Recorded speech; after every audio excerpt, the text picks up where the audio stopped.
Good evening, everyone. It's been a long, but I hope energizing and wonderful 3 days. My name is David A. Rubin. My pronouns are they, them, he, him, and I'm an associate professor in the Department of Women's and Gender Studies at the University of South Florida. And I also serve as the SEWSA LGBTQ Caucus chair and will be moderating this discussion and final session before the big dance party, which I expect to see you all at. A brief note on the LGBTQ Caucus of SEWSA, which provides opportunities for LGBTQ plus people and their allies to share research, theory, information, resources, and experiences. The caucus works to encourage recognition of the diversity of the LGBTQ plus people, increase visibility, and encourage coalition building, especially through scholarship. And the caucus regularly sponsors a session or two like this one at the annual SEWSA conference.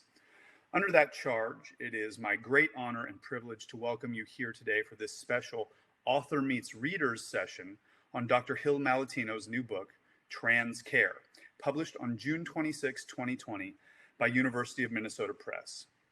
Dr. Malatino is a thought leader in trans and intersex studies, decolonial, queer and feminist philosophy, bioethics, and a range of associated interdisciplinary fields. He is assistant professor of women's gender and sexuality studies, and philosophy and core faculty in the Rock Ethics Institute at Penn State. In addition to Trans Care, Dr. Malatino is the author of Queer Embodiment, Monstrosity, Medical Violence, and Intersex Experience, published by the University of Nebraska Press in 2019, and numerous articles and essays.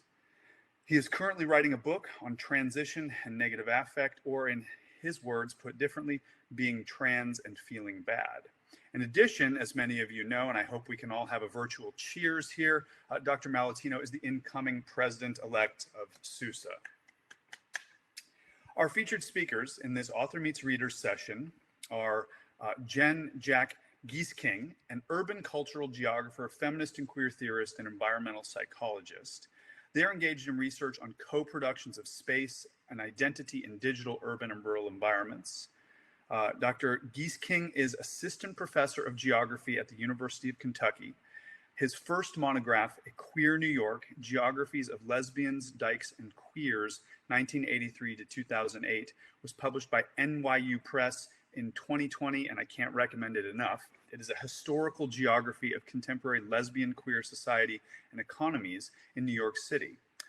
And he is currently conducting research on trans people's use of Tumblr as a site of cultural production and a hub for co-produced health and medical knowledge. They are managing editor of ACME, International Journal of Critical Geography, the only fully open access journal in geography, as well as a board member of the Rainbow Heritage Network. Our next presenter is Andrea Pitts, they, them, an assistant professor of philosophy at UNC Charlotte and affiliate faculty of the university's Latin American Studies and Women's and Gender Studies programs. Dr. Pitts' research interests include Latin American and US Latinx philosophy, critical philosophy of race, feminist philosophy, and critical prison studies, and they have taught graduate and undergraduate courses over the last 6 years on topics such as Latinx, feminist philosophy, queer migration studies, prison abolitionism, critical transgender politics, and feminist epistemology. Dr. Pitts is the author of the much anticipated Nos Otras, Gloria y Anzaldúa, Multiplicitous Agency and Resistance, forthcoming in August 2021 with SUNY Press, and co-editor of Beyond Bergson, Examining Race and Colonialism Through the Writings of Henry Bergson with Mark Westmoreland. And also co-editor with Mariana Ortega and Jose M. Medina of Theories of the Flesh, Latinx, and Latin American Feminisms, Transformation, and Resistance. Lastly, Dr. Pitts currently co-organizes, along with Perry Zern and a fantastic group of trans philosophers, the Trans Philosophy Project, a professional and research initiative dedicated to supporting trans, non-binary, and gender non-conforming philosophers in the discipline. So welcome to our fabulous speakers today. After Dr. Giesking and Dr. Pitts speak, Dr. Malatino will offer a response, and then we will open up the Q&A to the audience. So we'd like to ask all the audience members to keep your mics and images muted until the discussion, at which point we welcome you to join in whatever format you want. If you want to unmute your mic and join via video, that's fine. Though we know some members are in households where they cannot do that, so we respect that decision, of course, as well. Before turning the mic over to our speakers, and I'm realizing now, I don't believe we decided who's going first. We could go in the order that I listed you, but please tell me if you'd like to switch that up. But I do want to first just offer a super short overview of trans care for those who might not have read the text yet, and then talk briefly about why this is a text that we, by which I mean members of SEWSA, students and scholars of gender, race, sexuality, and the politics and ethics of difference, urgently need this text today. In trans care, Dr. Malatino intervenes in how care labor and care ethics have been thought, arguing that dominant modes of conceiving and critiquing the politics and distribution of care entrench heteronormative and ciscentric familial structures and gendered arrangements. A serious consideration of trans survival and flourishing requires a radical rethinking of how care operates. As many in the audience, I am sure, are aware, trans people, and particularly Black, Brown, Indigenous, poor, and disabled trans people, continue to be subject to disproportionately high levels of state and social violence, dispossession, and marginalization. For example, the other day, when scanning the morning news lines, I saw this one from NPR, as I'm guessing many of you did too. Quote, "This year, state legislators have introduced 35 bills restricting transgender girls and women from playing on girls' and women's sports teams, according to LGBTQ advocacy group Freedom for All Americans. That's up from 29 bills last year and only 2 in 2019. And Mississippi and South Dakota are only the latest examples.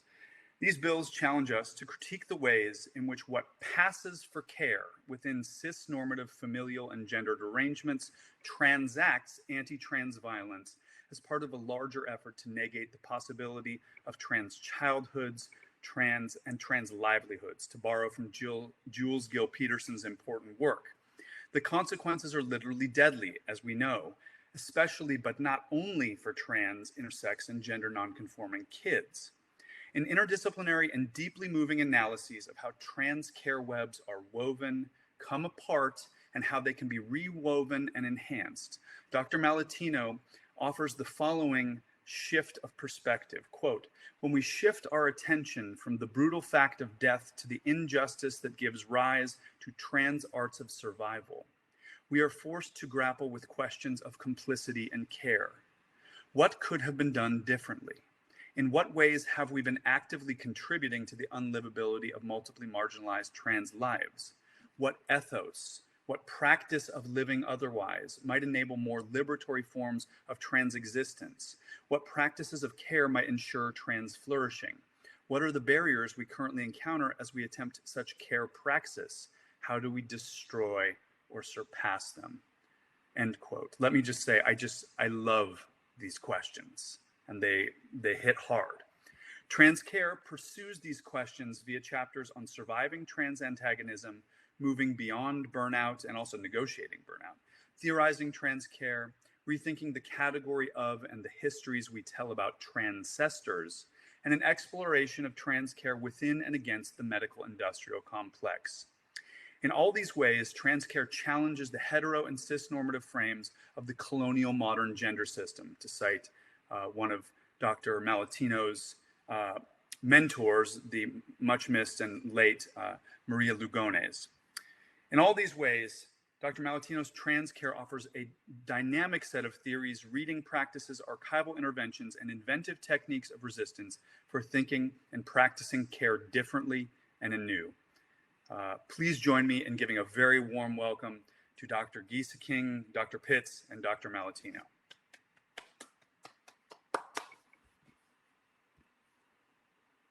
And I don't know who would like to go first. The order I listed it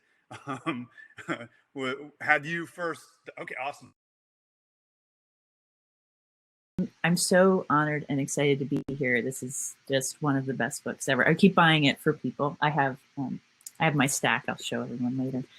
So I'm going to jump in just open with some comments and kind of get to some questions. And I don't want to take up too much time, but my favorite quote, which has stayed with me, is Hill is talking about this giant billboard at page 25, 26. If you have a copy, you can go to Manifold and just look for the word blob. There's this billboard that goes up and with this very abstract image on it. And it talks about how trans people are loved and cared for. And Hill writes, where such visibility relentlessly and predictably exposes trans people to violence, it's a real relief to be hailed by a beautiful blob. And there's just something about this book. The sentence that stays with me, it's small and beautiful and important. It's so easy and great to read. And I'm enamored of the text.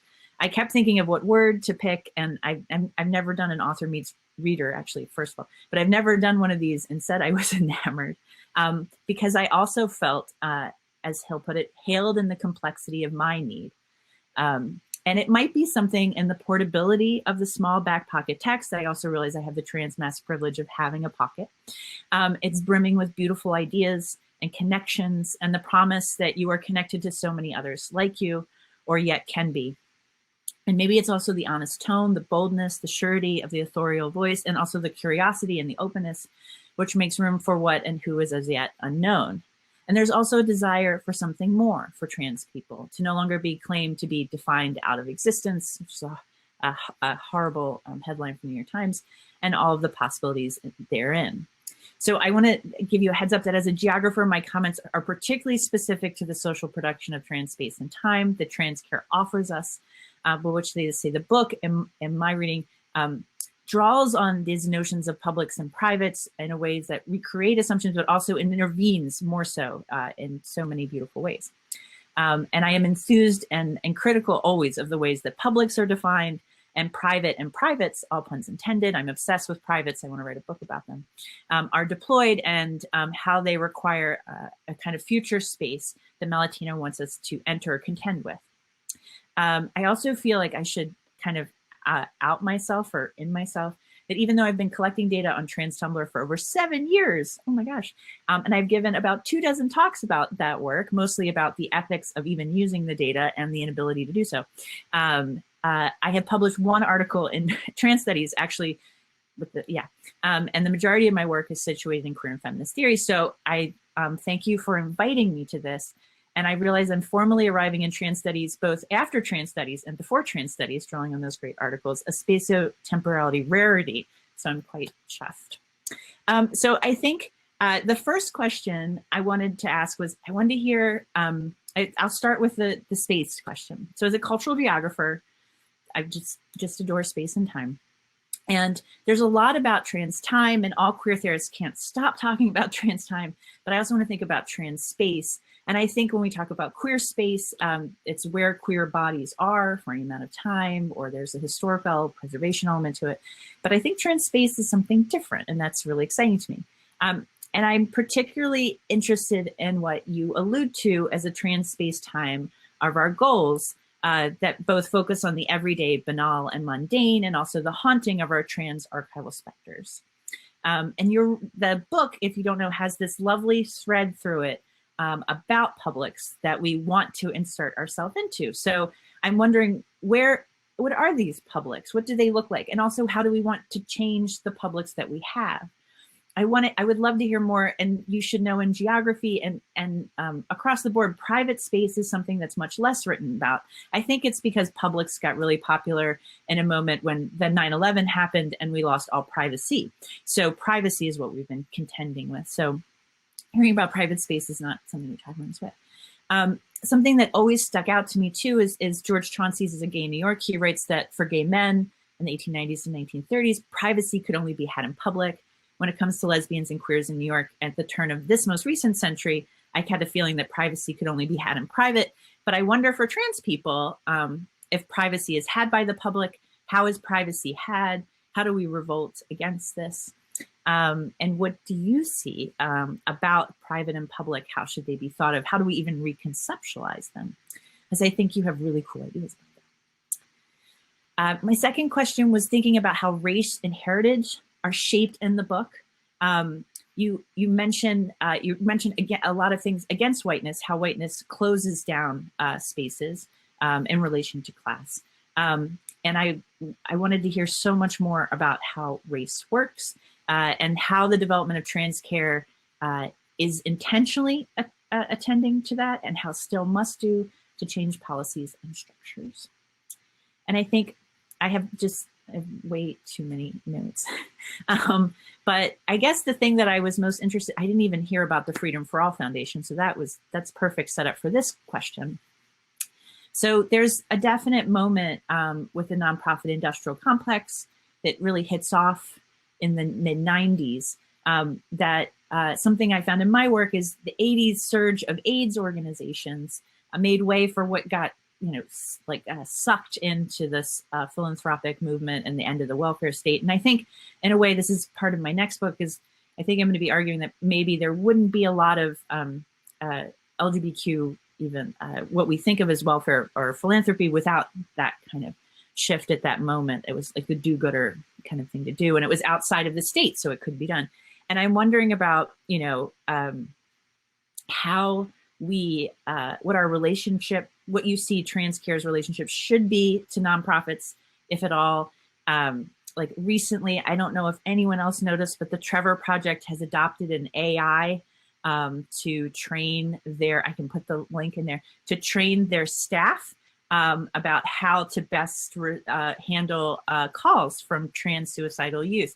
And the algorithm, I've done a lot of research about different algorithms, is known to be quite mean. It becomes like a white frat bro on a lot of drunkenness. And so supposedly it's not supposed to do that. I know that Hill's face sums up how I felt all week. Reese, oh, your hair too, has how I feel deep in my soul. And so I've been researching all about algorithms all week before I tweeted everyone about this. But what should our relationship be? And how, when you talk about all the unpaid work that we're doing, that we had to do to create this space, how this quote was the best. Why has the problem become how to more effectively slot us into pre-existing institutional logics? Like, yes. So what else should it be? So I think I'll leave it there and then let Andrea join. And you should all read this. If you don't, please assign it. It's so good. Hi, everyone. And thank you, Jack. Those were great comments and notes. Can everyone hear me okay? All right, let me just pop. I'm going to pop a few things in the chat just for folks. That's the press link for Hill's book, and also just as to locate me. So I'm here in the foothills of the Appalachian Mountains, Catawba territory, in the settler city of Charlotte, North Carolina.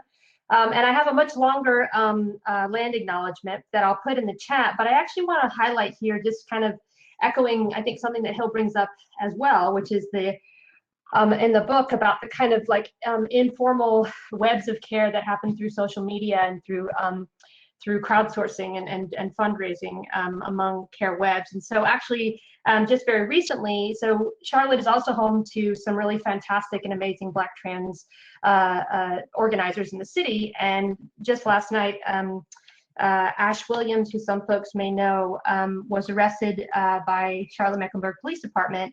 And so I'm sending out their Cash App and Venmo information here in case folks want to support Ash Williams right now, who's a really fantastic Black trans feminist abolitionist organizer here. So just put that out there. If you can give, please do. But this is just how that hustle works. So it's also the way that we support each other. And I also know that Ash needs support right now. So I just want to make sure I put that out there. So, okay. So yeah, I just want to echo. So I think, Jack, you and I will have some overlaps in terms of themes, although mine's going to come from a little bit of a personal lens, which I don't often do. Although I think, as you rightly noted, like Hill, your book is just inviting this kind of exploration and this kind of like invitation to kind of work through like what are the care webs that have supported me, and so I really appreciated that. So it's been a joy reading Hill's newest book, Trans Care, especially as the book moves across what he describes as the everyday rhythms of the transmundane. And this invocation of quotidian moments, scenes, and webs of care drew me into my own affective resonances with the networks of care and support that have sustained me over the years. So for this, I'm really grateful, as I think this book opens up space to explore both the cringeworthy and the caressing terms of praxis labor and histories that shape survival for so many trans folks. And so the book subtly shifts across trans antagonisms. This is a phrase that I love, the multivalent and necessary care hustles that are part of moving within anti-trans worlds, and the ethos and care of T for T praxis of love, which builds from Hill's earlier previous works. And also building and addressing the complexities of trans care within and against the medical industrial complex. So within those constellations of trans care, as Hill carefully explores, when viewed abstractly or from afar, they may appear as familiar shapes or tropes, like community, self-care, transcestors, but with proximity reveal an immensely complex set of relations among bodies and forces. And so I really love that there's a lot going on with scope in your book that I really think is really fantastic. Both at like very proximate and very kind of like levels of abstraction. So such a book is necessary for working through and across the depths and webs and worlds of care that sustain and nourish us through the day-to-day, creating opportunities for multiplicitous spaces of transfuturity. So with this, I'm drawn to Hill's interest in his words, the intricately interconnected spaces and places where trans and queer care labor occurs. And then they give this list: the street, the club, the bar, the clinic, the community center, the classroom, the nonprofit, and sometimes, yes, the home. But the home, as Hill notes, can often be a site of rejection, shunning, abuse, and discomfort. This list that Hill provides here, the scenes and sites for queer and trans labor, resonates so much with me and bring me to a few questions that I hope might offer a space for discussion here today. So specifically, spaces of care such as the bar, the club, and the street harken to a few moments in the book that really made me laugh and allowed me to revisit some memories of my youth. So for example, in the section titled Fall Out Boy is Trans Culture, I couldn't help but grin and feel very seen by Hill's commentary on the author's own self-described distance from Fall Out Boy fandom and emo music. He writes of how hard it is to empathize with baby trans mask affective investments in the genres, and I love all the descriptions in this section, the gamely and selfish workings through of an often masculine protagonist's minor emotional devastations that center his sexuality and are eminently braggadocious and narcissistic. Just everything about that is so fantastic. So Hill follows this description of emo masculinity with the line, quote, "No matter how insufferable this kind of guy is in reality, I would have killed for a fraction of his swaggering self-confidence as a kid." That kind of pull towards the gender dynamics found within a genre of music that I too must admit I was, as Hill writes, too old, too feminist, and too much of a political punk to be interested in, brought me to reflect not only on emo music's place in trans culture, something I was certainly not expecting, but also to reflect on the punk scenes that shape my own understandings of survival and joy, which I also have now learned that Hill and I both share in the place that I'm about to describe. So I grew up in Florida and in the Tampa Bay area, and which, while the traditional homelands of the Tocobaga peoples, whose ceremonial mounds and remnants of coastal life are still present there, were also part of the Spanish conquest of the Caribbean throughout the 16th and 17th centuries. As many folks know, Florida was a site of bitter fighting among British, French, and Spanish colonizers throughout the 18th century, as well as a major site of indigenous rebellions throughout the 19th century, including a number of armed conflicts led by native peoples and fugitive Black slaves forming the Cimarrones, or Seminoles, who banded together against the U.S. Army. By the late 19th century, however, the U.S. Army had driven many such Afro-Indigenous groups inland to the swamps of the Everglades and the Lake Okeechobee area, and the expansion of the railway system during that period led to the founding of a city by Russian and Anglo-American businessmen who saw the tip of the peninsula around Tampa Bay as an opportunity for transport, commerce, and tourism. Hailing itself as the Sunshine City, I grew up in St. Petersburg, a beachside tourist town replete with tacky knickknacks, fruit stands, and seasonal influxes of vacationing visitors from the north, and a highly segregated urban landscape that demarcated exactly who served whom within that radiant and bustling economy.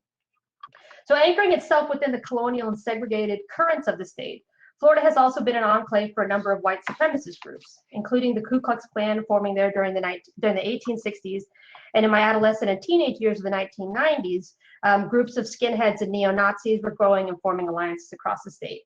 So perhaps unlike the fragile bravado of emo and pop punk masculinities, it was oi, ska, and rockabilly scenes of my youth that were charged with a mix of skinheads, sharps, or skinheads against racial prejudice, rude boys, street punks, and glam rockers. These scenes, along with the raunchy hip hop of Trick Daddy and Trina, which I've also found that we share, fueled my early explorations into counterculture, class politics, gender, and sexuality. In those days, I reveled in the frantic, fist-swinging pace of a circle pit, sneering and spitting and breaking bottles in the alley behind the punk rock club. So, David, you might know the State Theater. So perhaps it was the excess and vicious embrace of crassness and the unruly spirit of punk music that drew me to it. Within this, although I didn't have the words to articulate it at the time, I was also growing a nascent awareness of my own precarious relationship to whiteness. I was being of mixed ethnic and racial parentage, a Central American mother, and a white U.S. Southern father, aspects of my life that continue to shape my thinking about networks of care and relations. So, for example, after a group of local skinheads turned their steel-toe boots against my brother, who was running in the same scene of circle kids as I was, I remember watching my brother try to protect his torso from the blows he was receiving while cowering in a gutter in front of the State Theater. Among the masculinities of that punk scene were raw, aggressive white boys and men who asserted their dominance at will and were often sloppy drunks, quick to take down any black or brown boy they didn't like the look of.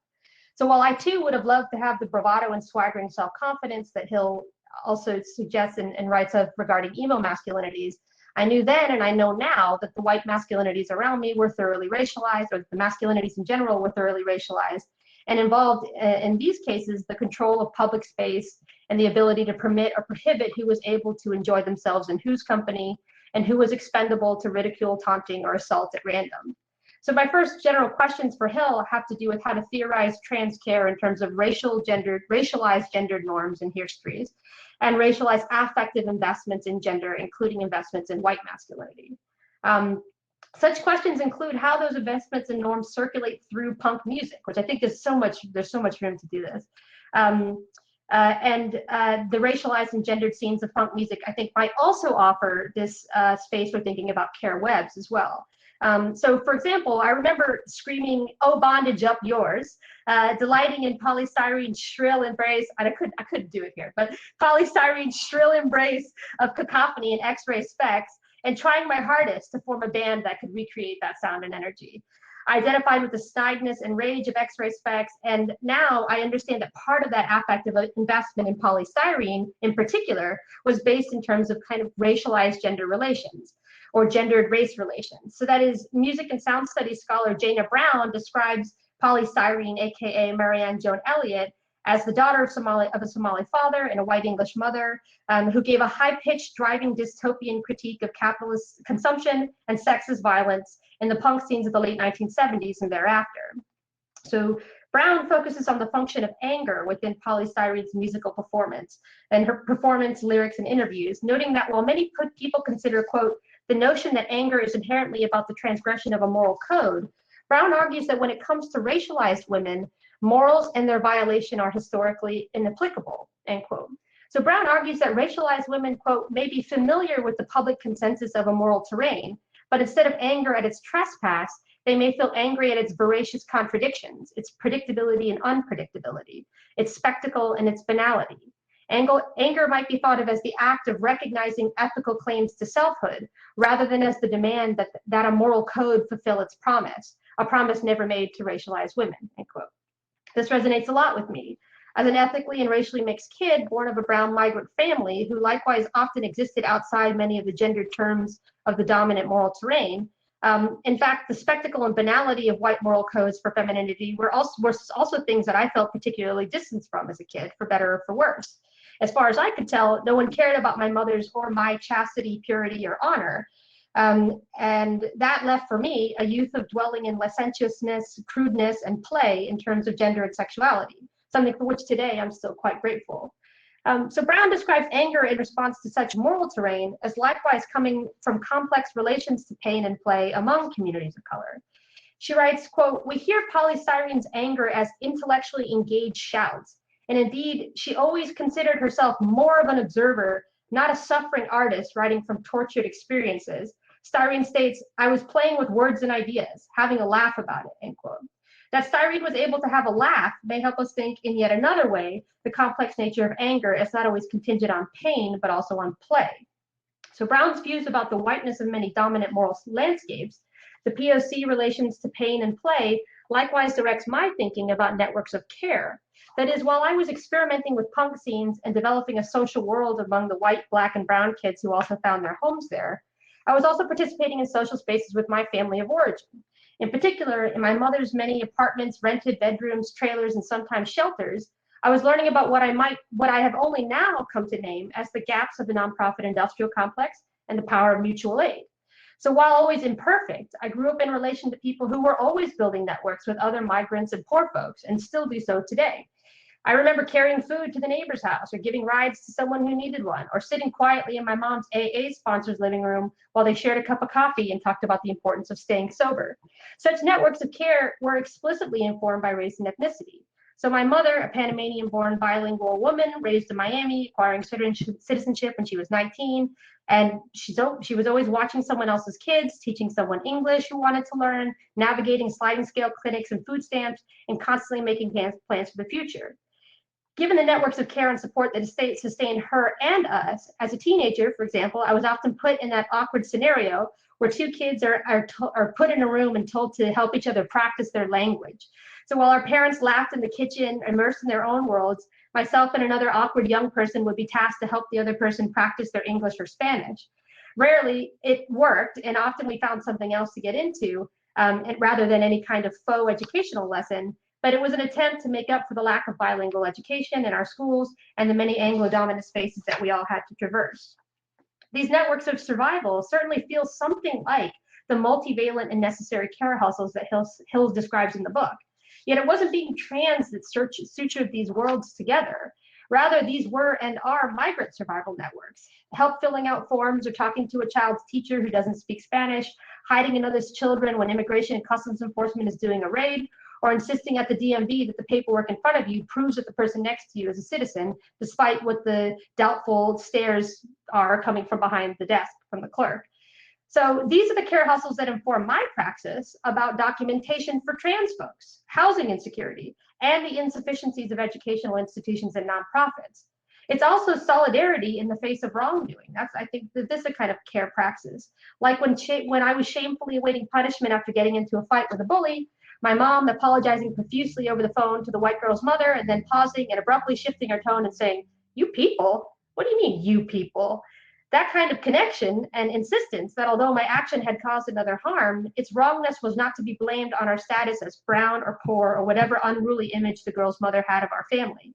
This seems to me like survival work, a care hustle, and a predetermined fight to protect the messy, imperfect people that we were and are on terms that push back against white assumptions of brown and black delinquency and expendability. So based on these networks of care, one thing I wanted to find in Hill's book were how we trans folks also learn our hustles and care praxis from our racial and ethnic communities. Even as fraught as those communities might be, with awkward, damaging, and sometimes hostile forms of misinformation and belief about trans life, desire, and need. When Hill mentions that the folks who actively, this is Hill's quote, "The folks who actively bless our mess are few and far between," end quote. I felt a deep sense of agreement. And I also felt that for many trans POC, our messiness is hard to frame only in terms of gender, and that the sting of rejection and denial is a special kind of hurt when it comes from a place that otherwise fights for survival and care on terms of racial, ethnic, or religious solidarity, but not trans or queer futurity in life. So last paragraph. Lastly, following this thread regarding race and trans care, when I considered the image of, and I may not pronounce his name correctly, Claude Cahun?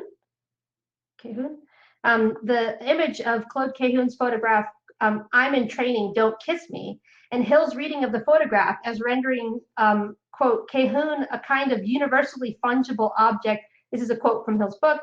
"Cahun a kind of universally fungible object of desire. Maybe a boy, maybe a girl, maybe a man, maybe a woman, but precisely none of these things. Whatever it is you're into, maybe they can become it. Maybe they're in training to be the whatever of your dreams," end quote. I couldn't help but consider that reading possible due largely or maybe directly to Cahun's whiteness. The kind of fungibility that Hill reads from Cahun's photograph, while playful, seductive, and responsive to fetishistic fantasy, is, and I suspect Hill would agree, far from the kind of fungibility that someone like C. Riley Thornton and other Black scholars are noting about the fungibility of Black commodified bodies. So that is, Norton, reading Hortense Spiller's work on the concept of fungibility, writes that the manner in which fugitive slaves made use of gender fungibility served as a contrivance for freedom. However, unlike the playfulness of the Cahun image, this contrivance is prefaced on the process of ungendering manifested through the transatlantic slave trade, including the ways in which gender indefiniteness became both a product of the brutality of processes of racialization and a tool for liberation among Black peoples. Unlike this model, it seems like Cahun's fungibility might be encompassed through what Maria Lugones calls the light side of the modern colonial gender system, the aspirational norms of desire, embodiment, and playfulness that never tread through the figurations of thingliness or animality or commodity that encompass the dark side of racialized colonial modern world system, a system through which circulations of ungendering prohibit as much as they create worlds against, between, and beyond whiteness. My question in this regard is whether Hill's reading of Cahun is prefaced on Cahun's whiteness, or if not prefaced on whiteness due to the term's lack of colonial and historical specificity, how might we interpret Cahun's 1927 photograph through the terms of their life as a French Jew amid the growing anti-Semitism of the interwar years in France? Or how might we read Cahun's photograph in terms that account for their later political work during the Nazi occupation of the English Channel of World War II, including Cahun's resistance to fascism and war, and their eventual imprisonment and death sentence at the hands of Nazi German forces. So, which is like a whole different direction, which I totally understand. But more generally, which also, thank you so much for bringing this work to my attention too. Like, this is all just, I'm generally curious to be like, what else do you have to on this photography, and in particular the racialized and religious and ethnic political dynamics at the time. So then how might we read Cahun's gender play and artwork as likewise shaped through ethnic, religious, and racial dynamics? So I asked those questions because, as I mentioned, the book was a delight to read, and in a number of places I felt so drawn in and lovingly seen. And my questions here are to begin to find more ways to move within what Hill has offered in the book, to find and look anew at the ways in which trans of color care and praxis might work, including both mixed genderqueer street punks and baby trans Fall Out Boy fans. And as you can tell, the scope of the book is immense, and to Hill, I'm so thankful for this offering and this immensely nourishing labor of trans love and dedication. Thank you.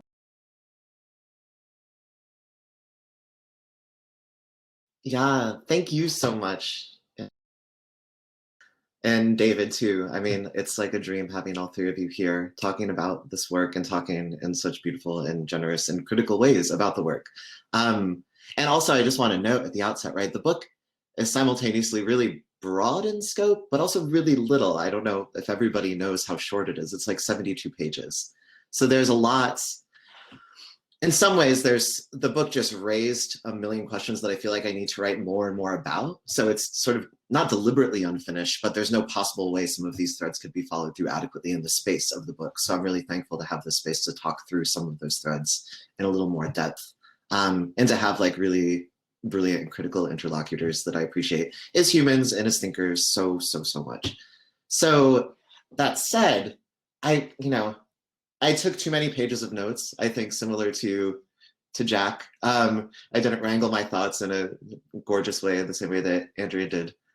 So bear with me, but I think that I'm going to try to respond to, I see threads weaving throughout both of your sets of questions and comments, and they primarily have to do with race, with the nonprofit industrial complex, and with the question of space, publicity, privacy, etc. So that's how I've organized my response, and we'll see if I am derailed or not in trying to give it. But I think one of the things, and for those of you who were here early, you probably heard Andrea and I talking about this. Andrea and I grew up in what was basically the same punk scene at the same historical moment, but Andrea was in Tampa and I was in Fort Lauderdale, just on the other side of the state in Florida. So I was like 90s, early 2000s era, South Florida, like anarcho queer punk. That was my thing. Invested in like DIY culture, and also really hostile to the emergence of this kind of like emo pop punk, what I call sensitato, like both sensitive and macho, and also like white, right? At least implicitly and often explicitly white affective sensibility and way of like carrying oneself in the world. And what was weird about the punk scene in South Florida in the 90s and early 2000s is there was this conflict, I think, between like the white, suburban, mostly rich emo boys, and like a much more multiracial and much more sort of radically politicized segment of the punk scene. And then also these really, really belligerently racist elements, right, of the punk scene. So in a way, and I read Andrea's response because they sent it to me in advance. And then I wrote Andrea and I was like, I don't know if we've ever talked about this, but like, I am from that same scene, and also was radicalized politically through that scene. And then I said that in a way, it was like a kind of like it refracted the already deeply complicated terrain of like racial, sexual, and gendered politics in South Florida. It like refracted it through this cracked mirror, which doesn't mean that it didn't resemble it. It entirely resembled it, but the stress felt differently, right? Or looked a little bit different in terms of the way that these dynamics played out. And if you know anything about South Florida, you know that it is probably one of the most racially and ethnically complicated places in the US, just because of the various histories of migration to the space. Also as Andrea pointed out, right, the seminal history, this history of Indigenous and Black fugitive collaboration and resistance to settler power, the like land grabs and just intense gentrification that have shaped the space, and then also just the schemes to like drain the swamp and create white flight suburbs, right? So it's a wild place. And I think when you grow up in South Florida, and especially, I don't know what kind of, well, I'll just say the kind of space that I grew up in, I come from a suburb that's Coral Springs. So it is one of these white flight, like drain swamp, Western suburbs in Florida. But I grew up in the only neighborhood in that city, that like very planned city that was Section 8 and poor and like multiracial and pretty much working class. So, but in a white working class family that had, all of the sort of expected investments in not knowing various forms of ignorance and belligerence around race.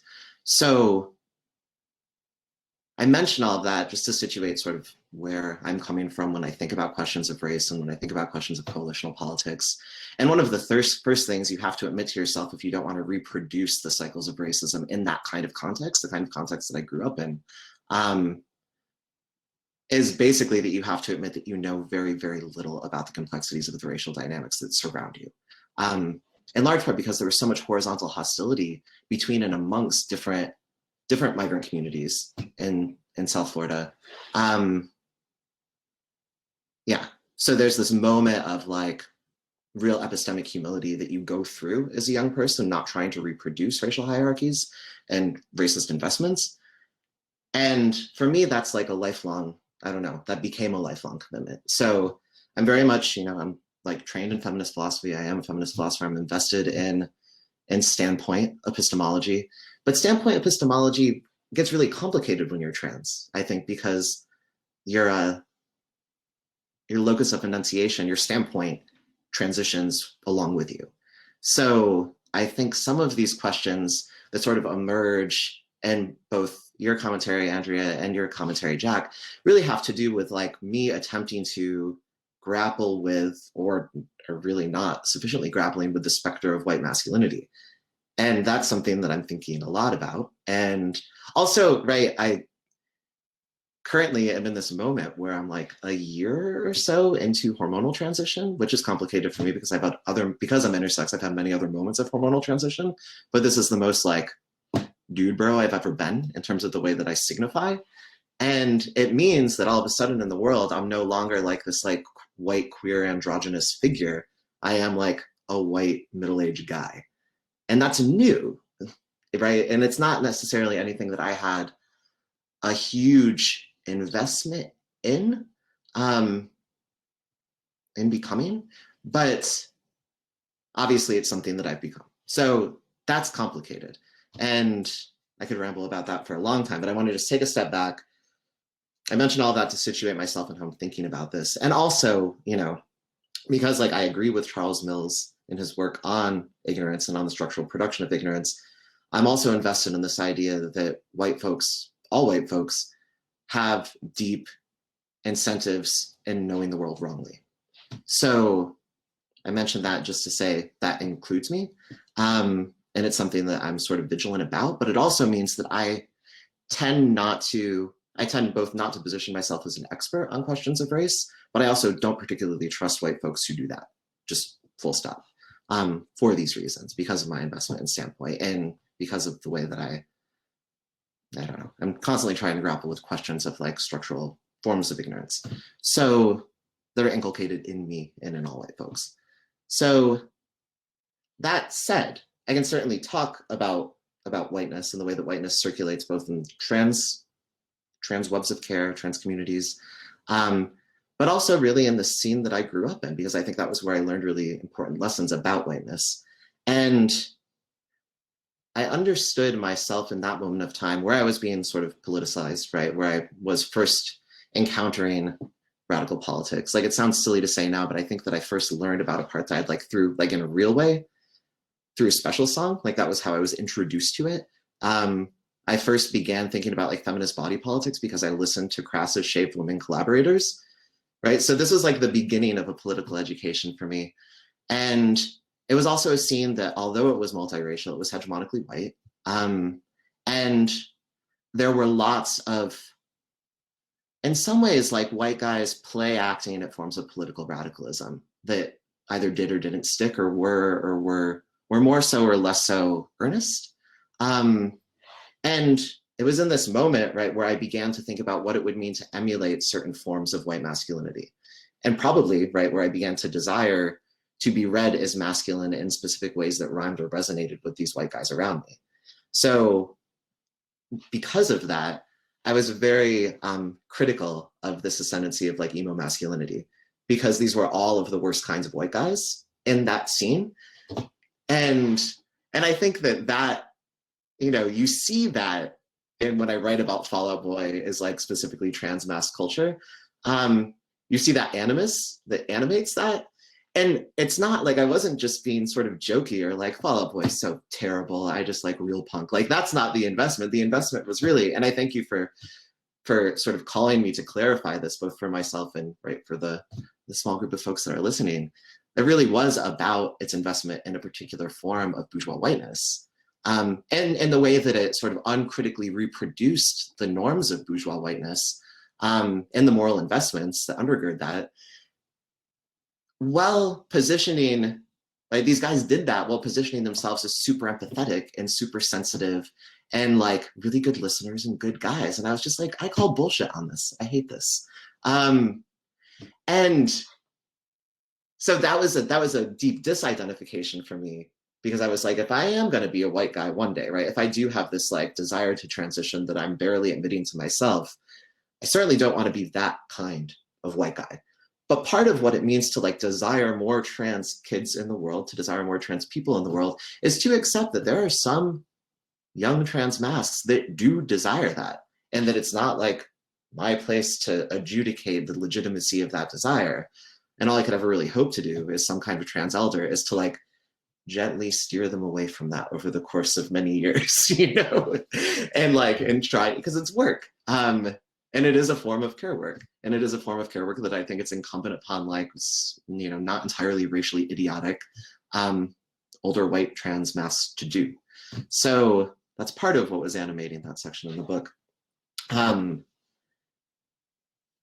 I think I also wanted to say there was something going on in the scene too, in my investment in it, that had to do with like a kind of performance of disloyalty to white femininity. And that was how I understood, maybe I didn't articulate it that way, but that was kind of how I understood queerness for myself when I was younger, right? So it was a form of disloyalty that still was always going to be complicit with forms of white racial violence. But that's part of my identification with Cahun's work. So this leads me to thinking about that photograph, right? And the work that I think that photograph did. So yeah, I'm interested in their work, and I'm interested in that photograph specifically because it names something about like the plasticity of a certain form of white androgyny that is intensively fetishized in a lot of different kinds of queer spaces. And it was also looking at that, I look at that photograph, and that was the kind of body that I lived in for the first few decades of my adult life. Although it's certainly not the body that I live in anymore. I'm a lot hairier than Kei-Hoon is now. This is not me. This is not about my chest hair. But let me just say, right, this form of like the fetishization of the like skinny white androgynous body is something that I was deeply familiar with, and I was deeply familiar with it because it was how people fetishized me from the moment I was like 16 on, I think. And what I found interesting about Kei-Hoon's work, it's entirely, right, underwritten by whiteness, this form of expression, this form of like playfulness and desirability, etc. But it's also responding critically to that fetishization or that eroticization of this kind of white plasticity in a way that is, in some, at least in part, I think, disloyal or resistant to it, right? And that's why I'm interested in the title of the work, which is I'm in training, don't kiss me. So like, not only is Kei-Hoon, sort of embedding themselves in this erotic economy, undergirded by whiteness and gender plasticity, and a kind of gender plasticity uniquely enabled by whiteness, but also being like, I really need some distance from the way that your desires are sort of, informing my personhood, and the way that you're misrecognizing this mode of embodiment, actually. So that's why I was drawn to the image. And yeah, it's entirely undergirded by whiteness, but is performing a kind of criticism of that libidinal economy, I think. And that brings me to, the question that you raised, Andrea, about fungibility and the way that it works in Riley Snorton's work versus the way that I use that term here. So that's part of why I've been going on about it. But I also had so I read in the graduate seminar I'm teaching with the students that I'm working with, Zakiya Jackson's Becoming Human over the course of the last couple of weeks. And I don't know if folks are familiar with it. I would highly recommend the book if you haven't read it yet. It's wonderful.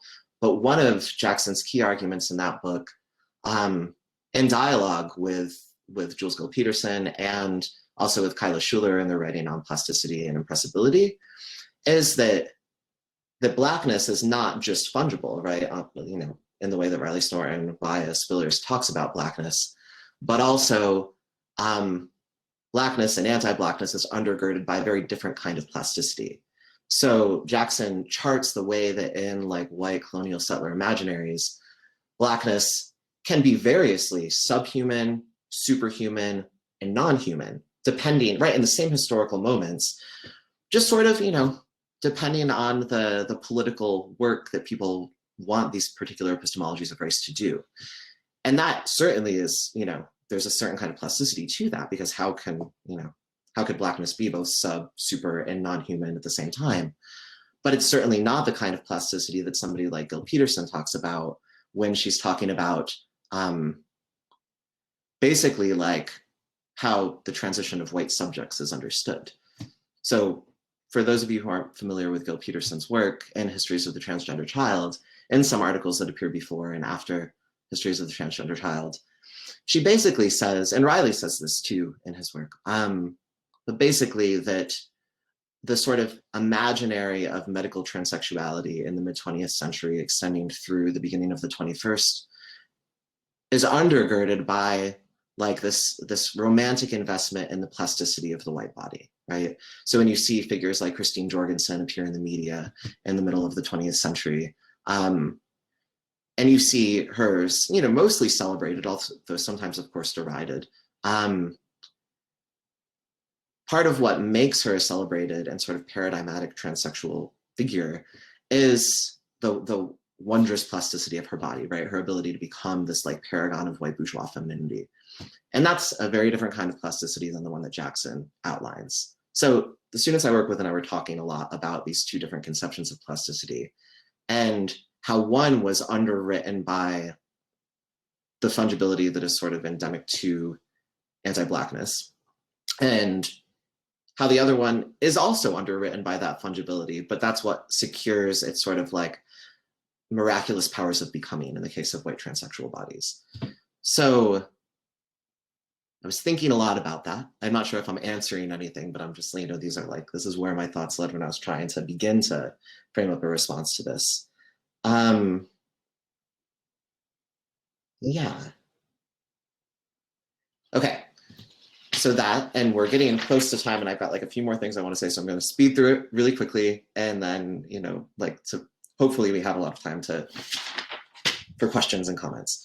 So publicity in space. So part of why I rambled about like my investment in punk scenes, Jack, was because I think it clarifies how I encountered politics through this sort of investment in the production of counterpublics and through I don't know, like infra-political debates that happened in these counterpublics. And at the same time that I was involved in these punk scenes growing up, I was also going to like divey, really predominantly like QPOC bars in like Davie and in Fort Lauderdale. So I was, so these are like the kinds of spaces that I was circulating between punk spaces and like queer dive bars. And because those were scenes of political radicalization for me, I tended not for a very long time to really think that critically about publics or about the public-private divide. And instead I was just like countercultural space, right? And production of space in counterculture is like the site where the most interesting kind of politics occurs. So that's part of my thinking about it.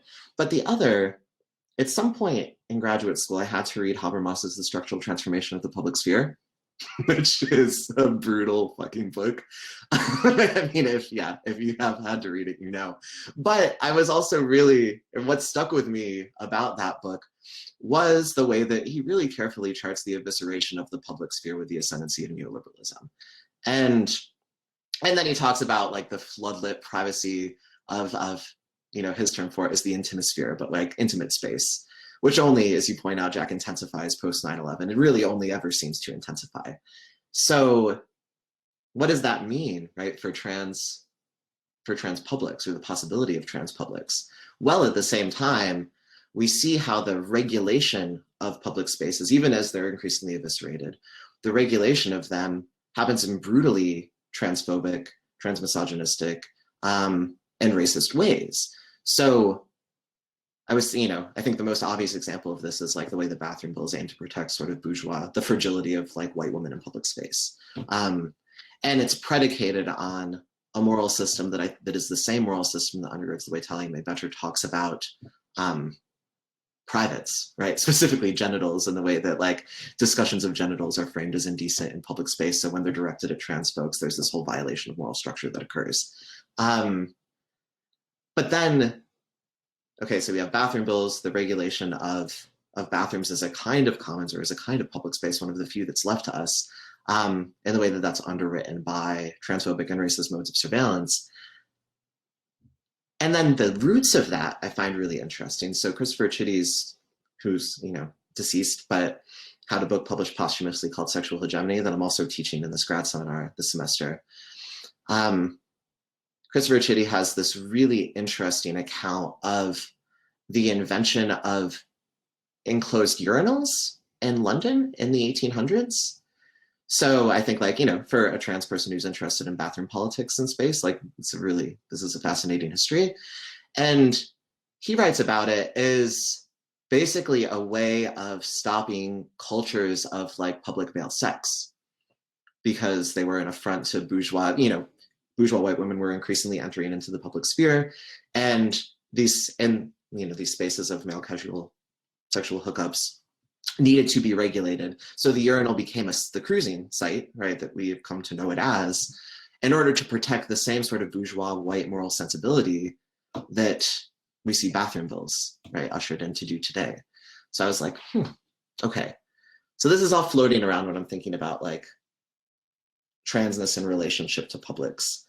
And also earlier today, I'm not sure if folks were, I know some of you were at the discussion that Sharon Holland, Giordano, and I had about the Cutie Puck COVID-19 Survival Fund that they'd started.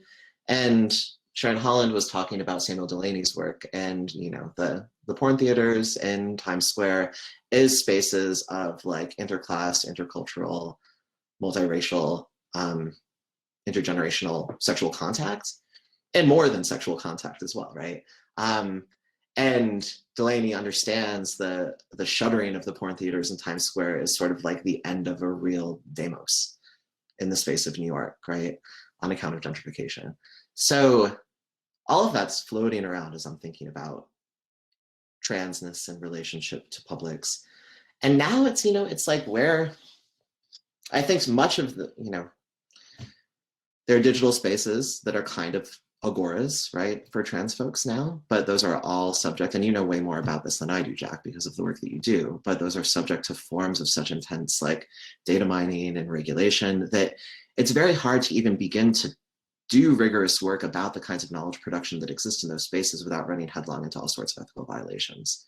So then that means the kind of public discourse, public intellectual discourse we're able to have about the trans knowledges that circulate there is made, you know, not entirely impossible, but it's somewhat difficult to have those kinds of conversations and to think about, you know, Tumblr is like a trans commons where really, really imperative forms of coalition, care webs, and, you know, like new epistemologies are being elaborated. Well, at the same time, I think so many debates that happen in the spaces of trans social media are really underwritten by whiteness in ways that people are not talking enough about.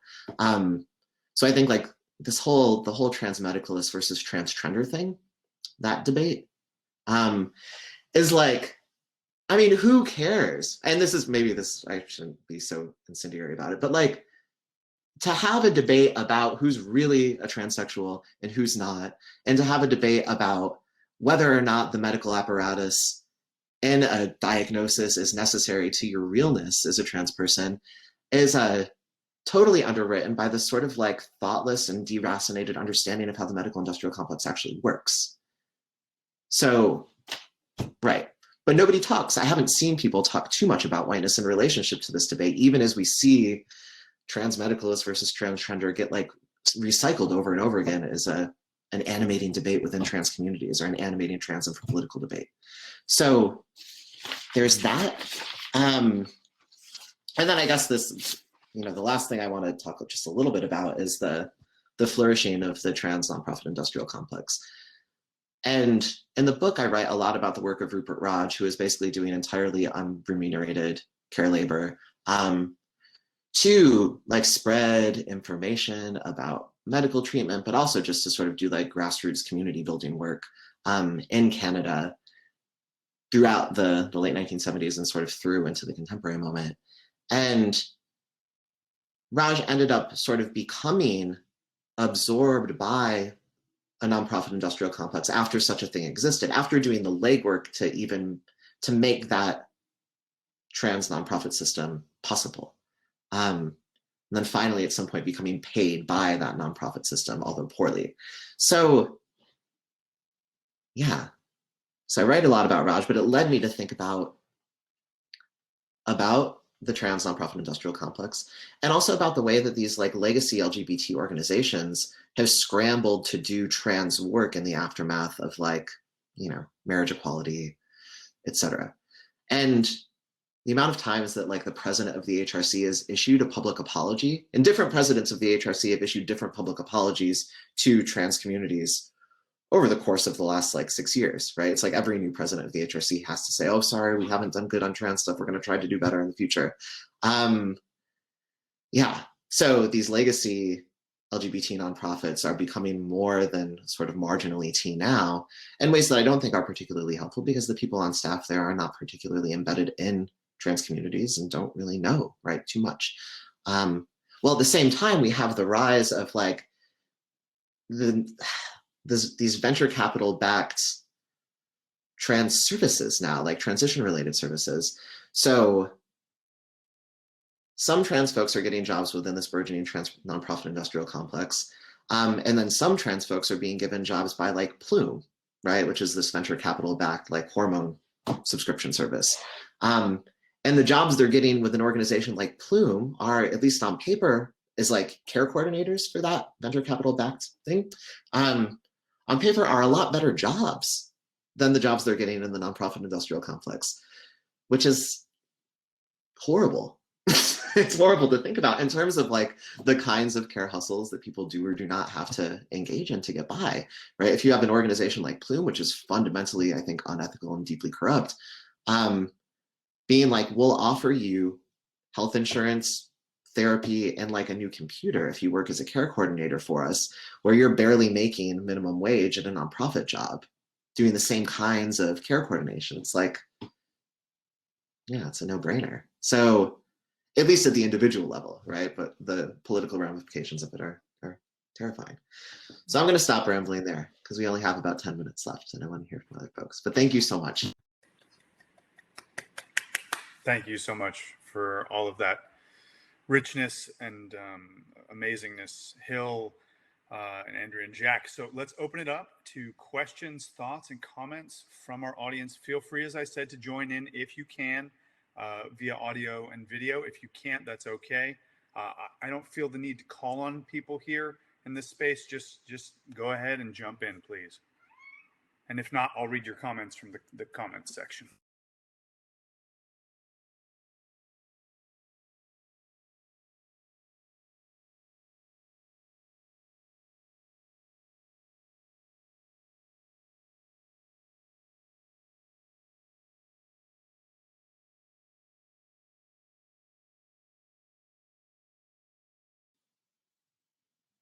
Everyone's so sleepy. They're like, it's Saturday night. Here we go. Aaron Yost offers this. In the beginning of in the chapter Surviving Trans Antagonism, Hill talks about being surrounded by feminist texts that did not include trans people. This moment was huge for me too, I have to say. Aaron, I don't mean to interrupt you there, but having worked especially on intersex people's histories and epistemologies and politics, there's a profound resonance here, right? Especially because the techniques for medicalization that both of our communities have been subject to were developed by collaborators, including John Money and Anki Enhart and others. But anyway, let me continue with your question here. So thank you for raising this. So in the beginning of the book, in the chapter Surviving Trans Antagonism, Hill talks about being surrounded by feminist texts that did not include trans people. Later on in the book, in Beyond Burnout, he talks about how, as an emerging trans academic, he felt he had to be hyper-performing. If you could say anything to current rising trans academics, particularly in the context of remote learning where cis faculty do not have to physically interact with trans students, I'd love to hear it. Thank you so much for this, Aaron. I think that's a great question. And I also see that it's from Jordan, who's currently combing their 4-year-old's hair, which is great. I hope you're doing a good job with the knots. Combing is hard. I don't do it, you can tell. And I think this also rhymes in some ways with Jenica's question about what trans care looks like complexes. And I'll say a tiny bit about it, but I think that Jack and Andrea both probably have a lot to say about this too, because it really informs our current conjunctures. Yeah, I think one of the most important things for me is to have a network, and not necessarily maybe an exclusively trans network, but have a network of folks that you can run your difficulties by as, you know, as a trans academic or as somebody who's early career or junior faculty, because it is true that there aren't really many elders, right? There aren't like mentors that you can turn to in the academy that are at your institution in most cases who have any real sense of what you're going through, right? I mean, there are formal mentorship programs at Penn State, which is a behemoth of an institution. So you would think that through those formal mentorship programs, I would have some mentor. But I've been told by one mentor that I should be mentoring her, which was, I mean, she was earnest. It was fine. I didn't take offense to it, but I was like, I just really want a mentor, you know, like, damn it. So I think that one of the things that is just really real is that we've been, you know, there's been a proliferation of trans academic hires over the last few years, although it's still nowhere near what it should be. And although most of those hires have gone to white trans masculine people, although I think that is starting to change, it has not changed really yet. And I think even within that small proliferation of trans hiring, folks are really having to sort of mentor one another through it. And I think a lot of the work that Andrea has been doing with the Trans Philosophy Project is like one of those really important sites of mentoring, at least for folks who are in or adjacent to the discipline of philosophy. And there are others, right, that are out there. But I think it's really, really imperative to have and build those networks, because it's impossible to survive, I think, without them. But I would love to hear from other people, you know, from Andrea and Jack.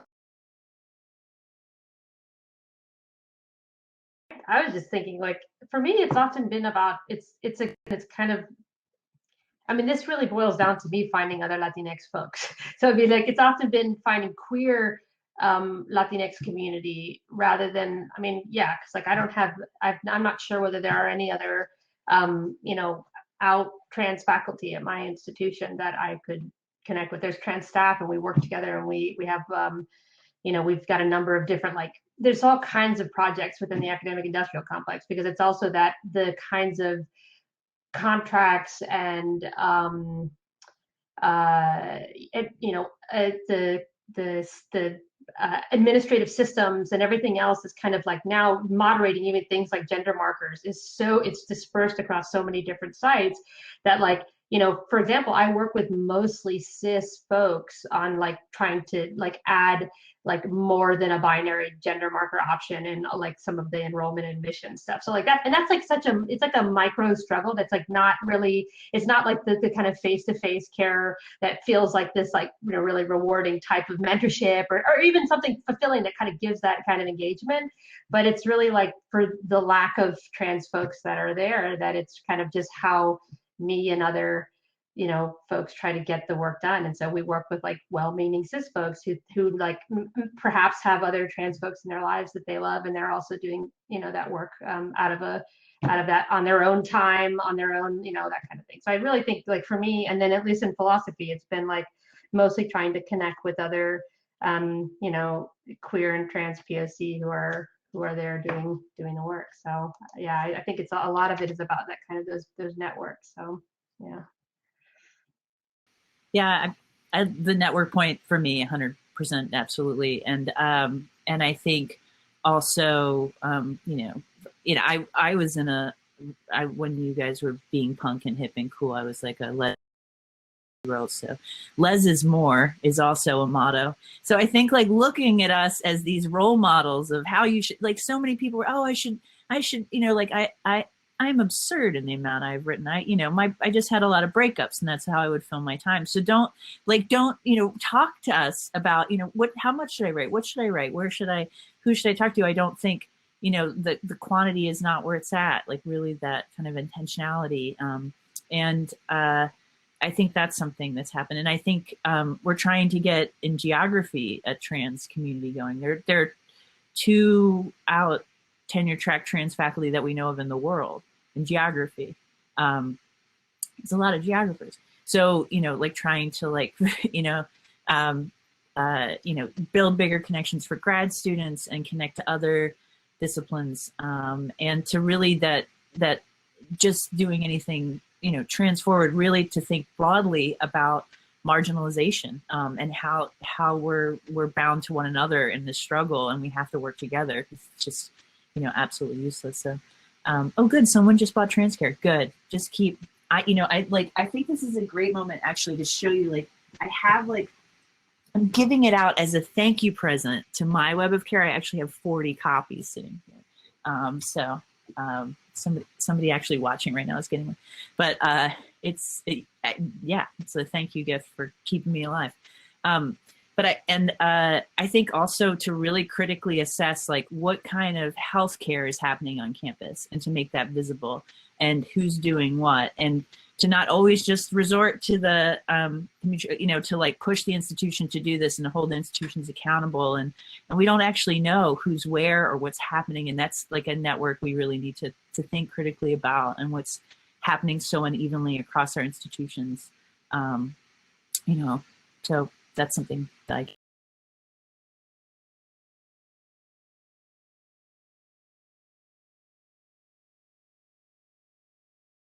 We're at 6:15, which is the formal time we're supposed to end.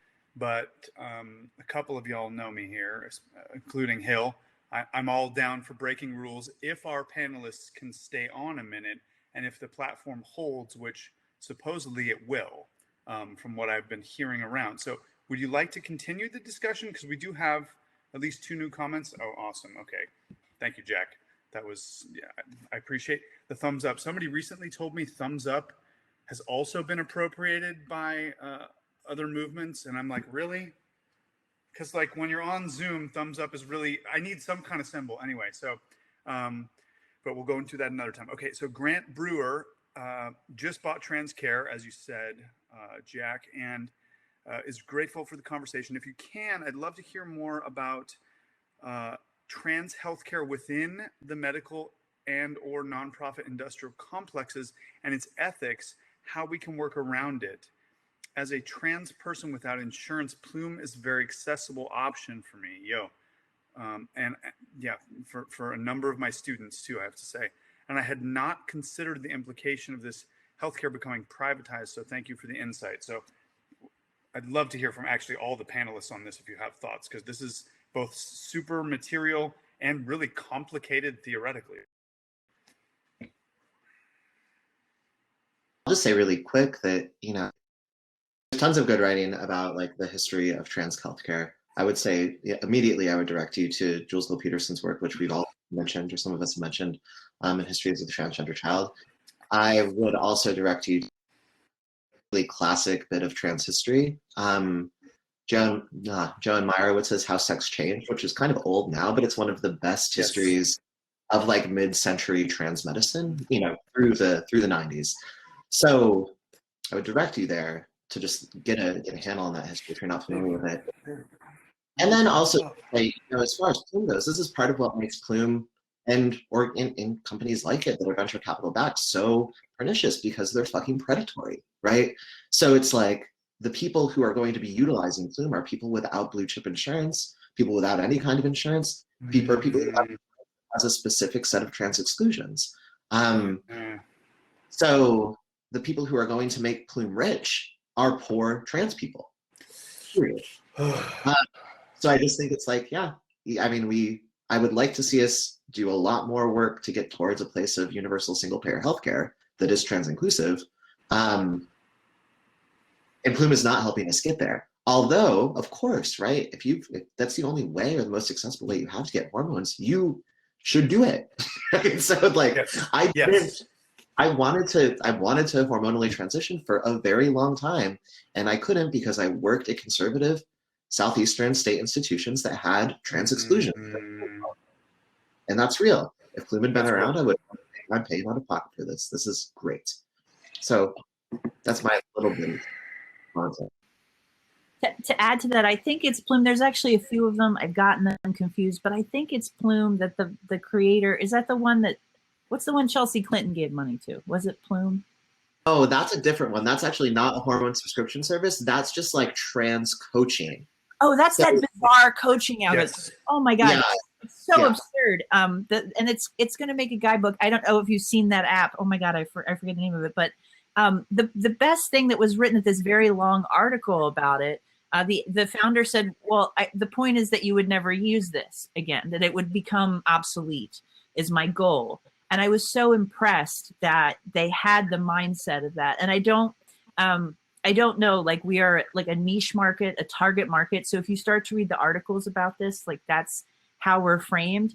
And the gross part of this is the same thing that happened to the commodification of gays and lesbians, you know, when we got our own shelf at Barnes & Noble, that like, it's, you know, now we can't count. Now we're seeing, we have an app, you know, and I've been asked by a lot of people, because they do a lot of digital stuff, like, what app would you give trans people? What do they need? And I'm like, an app to find one another that you can't get on. Like so, you know, I think if you want a great app, download Lex.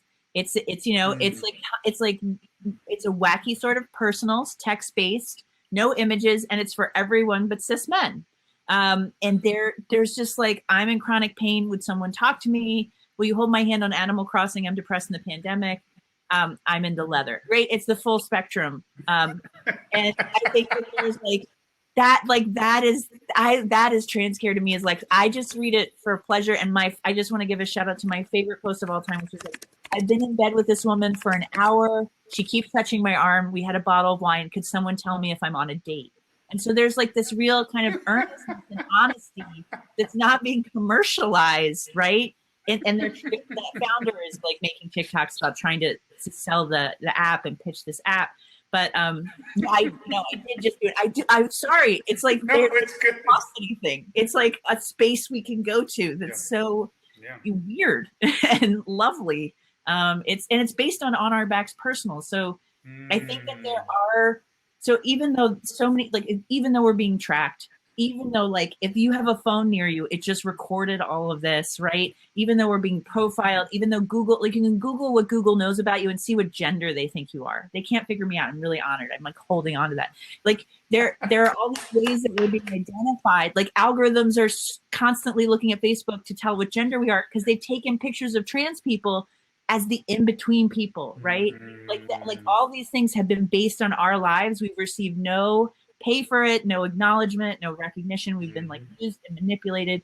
So the fact that like we can create an app still, a way of finding one another, especially right now when we're dependent on these spaces, you know, like I just, everyone keeps saying that like, I can't wait to put my phone down. And I think in that moment afterward, I hope there's other kind of trans publics, especially that like erupt and other ways of like creating medical care and other kinds of interventions we can create. But we take what we can and we go, you know, that's how we survive. So you use Plume.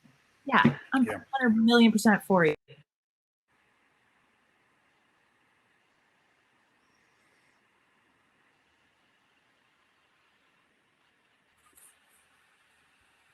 Andrea Hill, you want to jump in? I mean, I don't have a lot to add. Like Jack, that was amazing. I mean, actually, though, I think the thing that I haven't thought through all this, but I just want to echo, yes, like the hustle is real. I mean, like the point of that is that actually the resources that are available and that people are taking up are, you know, like that's the product of a systemic orchestration of that, right? It's not a kind of like individual moral failing in that sense. I think that's a way of trying to like think through like what are the dynamics at play here. But it also made me think of like the kind of trans in the military debates and those kinds of things, because like just that very phrase that you ended with, Hill, with like who's going to, you know, who's going to benefit this institution? Like, well, poor trans people are not going to be benefiting this institution, and like there's actually very much like that kind of that's a similar kind of vibe with now the military industrial complex and that kind of thing. So I think there's also like a way to think through the kind of like corporate military relationality there on like access to resources and stuff. So I mean, that's not a full thought. Obviously, Dean Spade does a whole lot of stuff on this, but not me. But you know, I think there's definitely a way to think about like, especially racialized poor trans folks and things like that. Like those are, and then of course, like what's the hot button issue is like, well, will the military cover you know, trans-related healthcare? And so that's always the thing that's kind of like in contention and in debate. And so I'd also think that that's like a nexus in which those things are kind of also at play.